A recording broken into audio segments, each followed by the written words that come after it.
آپ کے علم میں یہ بات موجود ہوگی کہ ملک پاکستان یہ اسلامی جمہوریہ پاکستان ہے، مگر اس کے اندر اب قوانین غیر مذہب اور غیر اسلامی ہوتے جا رہے ہیں۔ جینڈر کو ٹرانسفر یعنی تبدیل کرنے کی باتیں کی جا رہی ہیں۔ اس قانون کے اندر کیا شقیں ہیں، کیا برائیاں ہیں، وہ ایک طرف سال قبل 2018 سے آپ مجھے بتائیے، آپ کی زندگیوں کا ایک حصہ ملک پاکستان میں گزرا ہے۔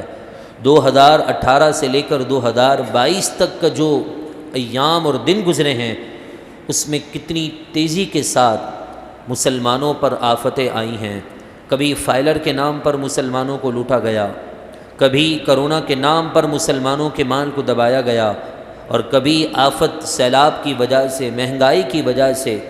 یہ سب اللہ تبارک و تعالیٰ کے عذاب کو چیلنج کرنا ہے، دعوت دینا ہے۔ اللہ تبارک و تعالیٰ نے قوم نوح کا ذکر کیا قرآن میں، قوم عاد کا ذکر کیا، قوم سمود کا ذکر کیا، قوم یوسف کا ذکر کیا، قوم ابراہیم کا ذکر، مگر جب حضرت لوط علیہ السلام کی قوم کا واقعہ بیان کیا تو تفصیل کھول کر بیان کر دی کہ یہ ایسے گندے مرد تھے جو مردوں کی طرف مائل ہوتے تھے۔ پتھر کا عذاب آیا، مہنگائی کا عذاب آیا، بلکہ یوں کہہ لیجئے کہ اللہ تبارک و تعالیٰ نے فرشتوں کی جماعت کے ذریعے سے انہیں دنیا کے اندر سے ہی ختم کر دیا۔